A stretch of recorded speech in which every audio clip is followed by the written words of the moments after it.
this is what I came up with. I started to think about, okay, fear of unknown. Obviously, the word unknown or the word future, any word which connects to this non-existence, clarifies partially the fear. Why? Because we are used to get comfortable with things we are close to, we have experienced, we've been in touch with, and so on and so forth. Not to forget, fear is actually something good. There is the so-called good fear. This is when, I don't know, when you're standing like up high somewhere and your body tells you, fuck off, step back, you're gonna fall down, break your neck. So good fear is actually absolutely fine. The fear of unknown, however, mostly is actually the handbrake when you want to change and modify stuff. When your brain starts discussing with you about the consequences, and that is what slows you down. Now, interestingly, this is even not our fault. Our brain is hardwired to see negative outcome in consequences of unknown stuff. Something you haven't experienced yet cannot be good. That is what your brain tells you. And therefore, automatically, you have negative associations with the consequences of it. That's a natural part. So when I look at it from that perspective, the very first thing come to my mind is I need to describe the fear. I need to find out what's going to happen. What is that fear? Or what is the consequences? What can happen to me? The more I know it, the better I can deal with it. Now, one interesting point is put yourself for a second in that momentum of any change of your life. It could be professional, personal, any change which is behind you. And ask yourself, have you ever did any change or transformation where the outcome was worse than when you started? So you will realize that intuitively, change is always for getting to a better step, to a better stage. The outcome of change is always better. If it isn't, you will go back. You will go back to where you were. And if it weren't, if you don't go back, worst case scenario, you can say, I had a failure. I tried to change something, I fucked up, and therefore I did at least a learning out of it, which is good again. So no matter how you look at it, when you start going towards modifying something, changing something, and balancing out, trading off a situation to take a decision, do I want to do it or I don't? You need to keep in mind whatever you come up with is a positive outcome, really, no matter how. So this is the one thing. Okay, where is the fear coming from? Where is it rooted? It's emotional. Take a look at it. It's pure emotional. It's created in your brain, but it comes emotionally because you are associating something happening with you. Something upsets you, something hurts you. So you have feelings and images of certain circumstances. Therefore, coming close to what I said, as I said, describe your fear. I think one of the things which helps a lot is visualizing it. Just literally visualize what is the most catastrophic thing which can happen to you. If you go that route, it makes it easier and easier to look at it, and it makes you deal with it. So I started to go farther, deeper down, and started to imagine and looking back at whenever I have to. I'm very fearful. I'm like kind of scared to death. I'm like kind of pussy boy, so to speak. And so I started to. Oh, that's not good for your video production, Silvio. You can do a beep on it when you come that far. So I started to look at it, and I started to think every time I took a decision based on fear, I fucked up. It was bad. So why was it? I thought and realized fear is actually the job of fear is to block you. The good fear, as I mentioned, the good fear is in your vein, is in your nerves, actually for saving you. It's there to save your ass. Don't jump. Don't go there. Don't go fast. Be careful. The car is hitting you. Whatever. So fear, actually, sometimes fear freezes you. You know, you see an animal and you like kind of, oh my God, you don't move, or you scare back. So fear is there to block. But if you want to transform, you want to move forward. So taking decisions based on an energy which is by nature blocking you, it's obviously counterproductive. So if you're in a situation where you are thinking about, oh my God, what shall I do? What will happen tomorrow? How can I approach it? Don't take the decisions at that moment. Just go through the analysis of the case, but not, don't go to the process of decision making. Decision making while you're having that fear interacting with you will end up to blockage. So that is important to say. Then the other aspect, I'm just throwing at you the number of things which I thought is important for you to work with in your head when you end up having the trade-off, what is my strategy for tomorrow? And when you're starting to get rid of the potential fears you have. So the next word I took and started to verse fear with was courage. I started to ask myself, if someone is like kind of scared and fearful, is it like kind of the other end of that horizon being courageous and have courage? And I realized it is actually not. The courage is not the opposite of fear. The courage is actually an outcome you can observe because you have dealt with the fear. Think about that for a second. So everyone has that fear of the unknown. Some of them slow down, lay back, don't touch, don't take a step, freeze. And some others take action. The moment they take action, you can call them, they had the courage to do that. But the courage comes through that step forward and not before that. It's really interesting. The courage grows and starts existing because you took that first step. It's like when you go on this hardcore Dubai water parks where there is this like kind of giant like vertical loop with this, you know, this water, whatever, you know, that huge, ooh, takes you around the place until you end down. And then you literally look down and say like, it's impossible to go in there. And the whole time you're pulling yourself back. But the moment you jump in and it starts shooting you around and you get that excitement, then is the moment you feel great. You feel big. You didn't feel big until you jumped in. So the courage is not existing before and is not facing an opposing fear. The courage is built upon interacting with fear. That's very important because it also, that is the moment I realized after that courage is unleashed, this is the moment where you start having access to your full potential. That is the moment you can really take big leaps and big steps.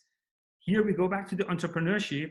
This is, for me, it's making sense absolutely when I then look at people who are entrepreneurs.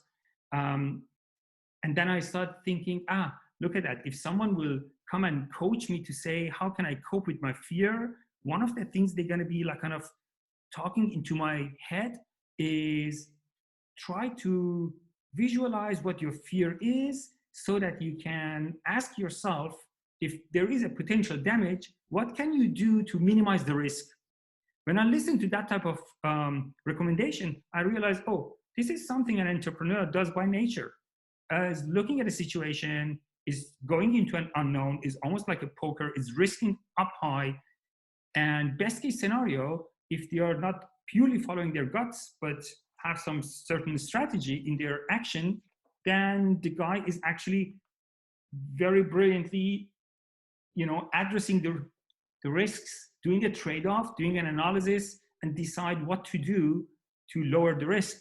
in order to still take the action and go forward as an entrepreneur.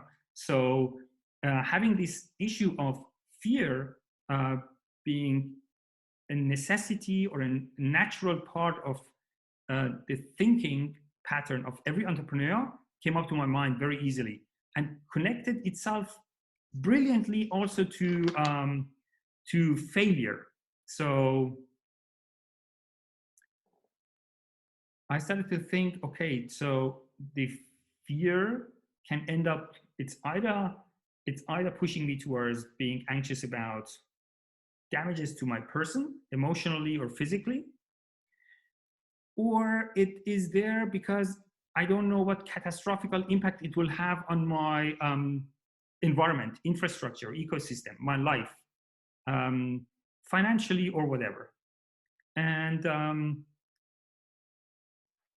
that part, I connected then to failure. And I thought, okay, so this is where people think, okay, if I take that step and if I go that route, we might fail. If, for example, you guys come out of this 100% lockdown you have right now, and you think like, wait a minute, I was comfortably in my home office for the past 8 weeks. Why do I need to start paying rent?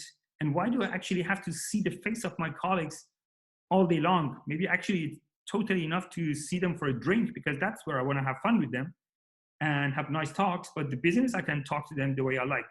And I still can do business in my shorts or whenever I want or whatever. So what would be the consequence of not changing it? You have seen a past behind you, you have seen the now, and you know, and that is the fear actually, because comparing the situation now and comparing the situation in the past, and best case scenario, the proactive ones among you go and blend them together and make a design of your futures, like future type of working. It's not costing you much, but the fear or the doubt probably comes from the fact that in the near future, when you're back to normal of the past, you might have to start admitting that the past wasn't perfect, and you might not want to do that. Many of you would not want to admit that the way you were doing it in the past was good, because now you have evidence, and this is the fact. It's always interesting when you are dealing with the fear to look for evidence. What evidence is it there that this fear can harm you? That's one of the typical questions people ask. So maybe we only have the doubt that the future will show us that things are better the way we are now experiencing, and we will have difficulties to get rid of our past. So think about that from that perspective. That goes again, I think something really, really nice. I remember, if I'm not mistaken, I don't put my hand on fire, but 99% I think I'm right. I think it was John Lennon who said, dealing with fear and the uncertainty of getting like kind of, damaged by it is like sailing. If you accept it as sailing, then all will be good. Because as a sailor, you're sitting in this boat and you have no idea at what stage and in what moment the wind changes to what speed or whatever situation. And therefore, you always have to be willing to accept, to give yourself to the unknown and deal with the unknown, react towards the unknown. That's a brilliant way of going. Imagine you're sailing and then you have no other choice. You have to make the best out of a current situation, and you know that this current situation can anytime end, change in whatever format, and as soon as that change occurs, the only thing you know is, how can I get back my full my full focus on my capabilities, my abilities, and react towards the new situation I'm confronted with. So this sailing attitude and dealing with the unknown is also one of the most brilliant and easy ways of dealing with welcoming and embracing change. This very, typical phrase of change consultants, like they recommend to you, embrace change. I've translated for myself this way. I translate it for myself as, let's sail. It's the seaside, beautiful, and so on and so forth. And when I say that already, I miss the smell of the sea. My wife actually this morning told me, I know exactly what you do when the door opens, you immediately fly to Italy. I have to unfortunately say that is true. Okay, so that was so far. The last two things I would like to add is, so one thing I want to say is, if you indicate that there is a fear and you want to trade off, let's assume you are now mature enough to say, okay, I have a fear because I don't know what is it about. It's just a fear of unknown. I will have to work on describing it, understanding it, visualizing it. And worst case scenario, because I know I have to take that step towards it and do something with it, let's go and work on minimizing the risks. Let's say you're that conservative. So therefore, if my first recommendation is describe your fear and try to look at what feelings are attached to it, what circumstances are the potential outcome of it, then I start thinking, okay, how can I brainstorm around minimizing the consequences, the outcome. Otherwise, I would say, if you dare to say you're not going to die, just go. Don't even do this. Do the best thing. Let's fail. That's the much more consequent reaction to it. Nothing can happen. If that is not a good fear and is not holding you back from dying, nothing else matters. That's why children do not pay attention to that type of things. That's why young skateboarders and everyone who deals with Red Bull has managed to deal with this concept. What can happen? Worst case scenario, I break some bones, but I will do something extraordinary. That is, I think, the interesting point. Then the last thing I started to look at as a concept, which I would suggest you to think about it a little, is you guys know I'm emotional, so I started to look at it from the excitement perspective and the beauty perspective. So on one hand, I call it fear of unknown, and it touches my brain and my emotions from a perspective where my brain automatically, as I said, start thinking negative about the outcome of it. The consequences of anything I have fear of is by nature negative. But at the same time, I started to look back and said, there were all these moments for things I haven't done in my life, and I was looking at it and something in me was longing for it, because there was the most beautiful things I have ever experienced in my life comes from the mysterious things. If you have an obvious situation in front of you, it's not giggling you and not dragging you into itself. It's not winning your heart. But if it's a mystery, that unknown is actually super sexy, it's super attractive. You want to have a part of it. And because it's mysterious, you are a little bit shaky and scared, and you don't take that step towards it. So that would be my recommendation. Look at the unknown as a source of beauty and mystery. And that would help you to overcome that, say, automated natural brain blockade you have, which says unknown stuff are bad, dangerous, negative. So look at the beauty behind it. Replace the fear of unknown by the mystery of the beauty. And then it allows you to at least test it. You go forward because you want to know. You want to be curious. You are curious by nature. So since stuff like curiosity and fear and all these emotions are natural part of our body, we can try to play them against one another and replace one by the other. That would be... Jamshid, can be also the beauty of the mystery. Yeah, that's what I mean. No, honestly, the mystery, Yes. I agree with you. So, yeah, I like it. I would say the same thing. I would either say mystery is beautiful, or it is, yeah, the mystery, the beauty of the mystery, which is Yes. great.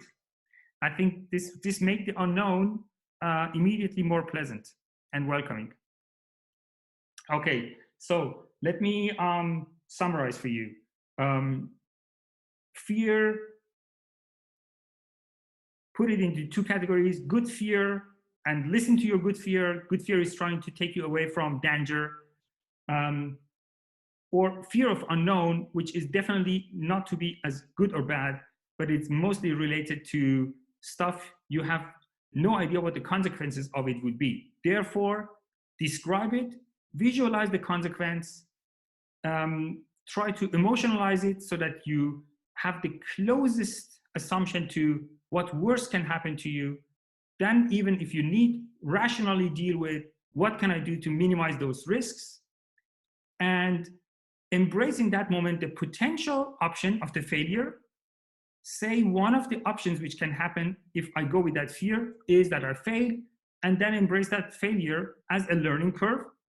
Then you have even more minimized the potential negative aspects. This is the one thing. Then don't forget, fear by nature block you from moving forward. It is its job to do so. So don't take decisions while you still haven't dealt with your fear. Let the fear be gone and dealt with before you take decisions. Really important, because you want to move forward. You don't want to step backwards. Courage is not facing fear. Courage is developed by allowing your fear interact with you. So face fear, then you develop courage in you. And this energy is beautiful to be used. It gives you the key to open towards your full potential. So face fear is actually very important. That matters. That is how you energize yourself. This is the other stuff as well. You know, when you get angry and you hit yourself because you want to go into a field and fight someone, box someone, they kind of box themselves ridiculously, but apparently that is something. I haven't tried that yet on my own skin, but if you're strong enough, do it before you fight someone. Hit yourself once. Maybe that actually wakes you up and you don't go for a fight at all. That's good as well. Then question the fear. That was the other thing I mentioned. Question the fear. Where is a hardcore evidence that something bad will happen to you? Fear of what? So fear of unknown. There is an evidence. And why are they these uncertainties? And look back. Have you ever in your past succeeded to deal with uncertainty? Yes or no? That would help as well.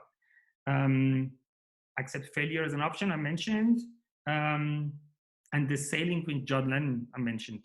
Imagine fear is actually the unknown as an ocean and a sea, and you're sailing on it. So use it as a wave, use it as air and wind, and play with it, react to it, get mobilized and deal with it. So it's fun. It's fun to sail. You never know what happens, and you get some water in your face. But the rest is all good. Okay, last word, don't forget, every time you change, you get something better. So why fear of it? It's good to go forward. Something will come, cost you energy, but the outcome will help you. You get one step forward. If that's not the case, you automatically will adapt the past, and then it's not bad. So status quo, why not? Okay, good, my lovely people. Your 30 minutes coffee is done. I see you on Wednesday. I'll discuss with Silvio and see what topic you guys want to go through, and then prepare something nice for you. I wish you all a great day. Enjoy. You too. Thank you. Bye for now. Bye. You. Bye. Bye-bye. Don't forget to send me the video. Sure. Bye. Bye. Actually, Bye. Silvio, you should wait with these videos until all sessions are over and then you post them out so people come. But do whatever you want to do with it. I am absolutely happy. I'm doing it for you guys, so enjoy it. Bye. Thank you. Bye. Bye. Ciao, Vincenzo. Ciao, Jamshid.